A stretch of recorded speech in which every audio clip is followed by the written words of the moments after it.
Hello everyone, welcome to my YouTube channel. कैसे हो आप सभी? होप सो गाइज आप सभी अच्छे होंगे।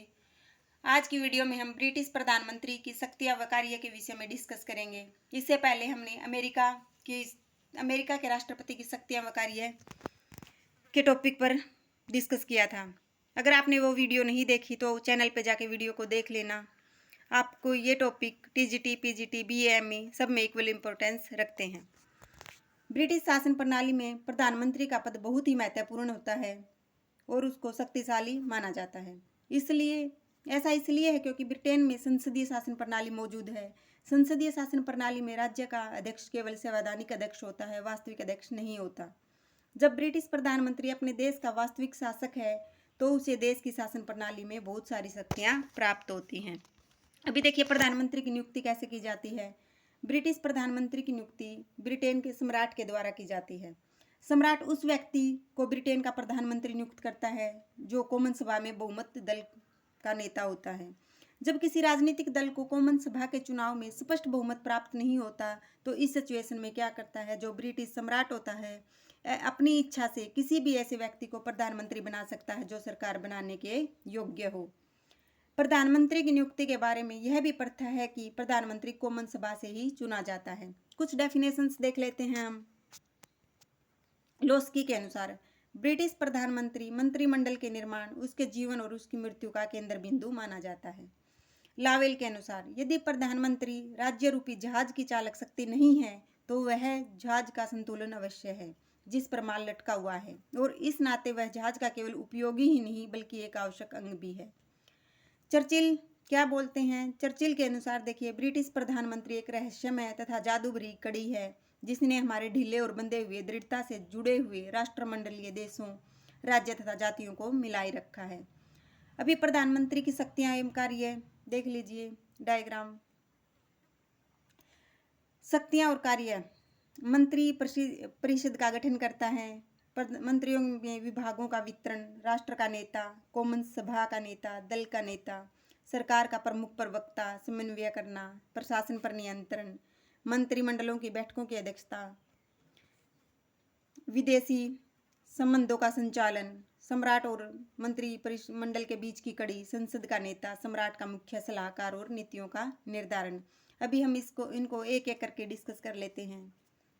मंत्रिपरिषद का गठन। अपनी नियुक्ति के पश्चात प्रधानमंत्री अपनी मंत्रिपरिषद का गठन करता है। वह जिन व्यक्तियों को अपनी मंत्रिपरिषद में लेना चाहता है पहले उसके नाम की सूची तैयार कर लेता है और बाद में वह सूची सम्राट के अनुमोदन के लिए भेज देता है और सम्राट उसको अनुमोदित कर देता है। इस प्रकार मंत्रिपरिषद का क्या हो जाता है? गठन हो जाता है। मंत्रियों में विभागों का वितरण।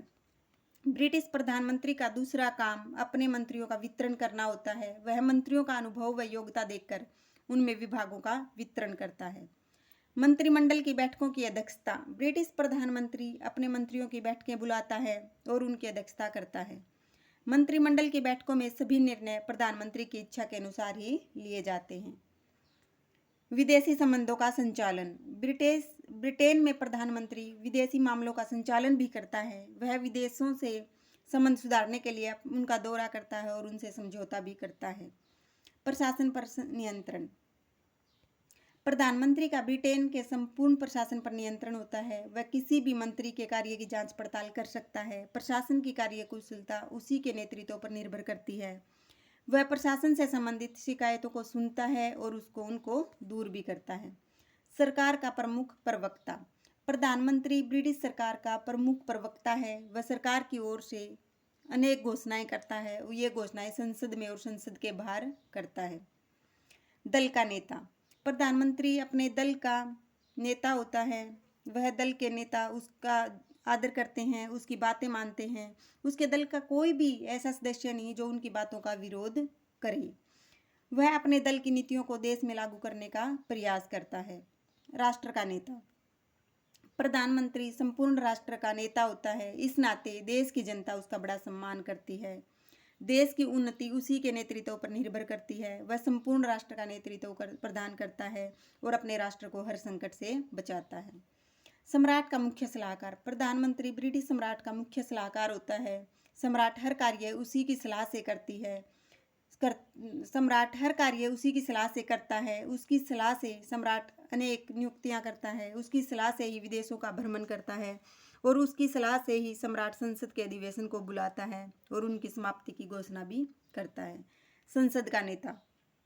ब्रिटिश प्रधानमंत्री ब्रिटेन की संसद का नेता होता है और संसद के अधिवेशनों का समय निर्धारित करता है और उसकी इच्छा के बिना कोई भी विधेयक संसद में पारित नहीं हो सकता।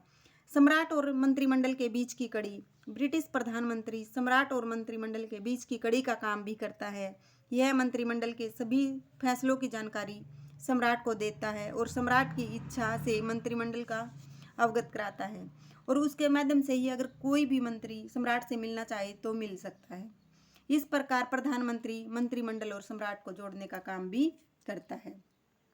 इस प्रकार हम कह सकते हैं कि प्रधानमंत्री का पद एक ऐसा पद है जिसको ग्रहण करने वाला इसे जैसा बनाना चाहे वैसा बना सकता है।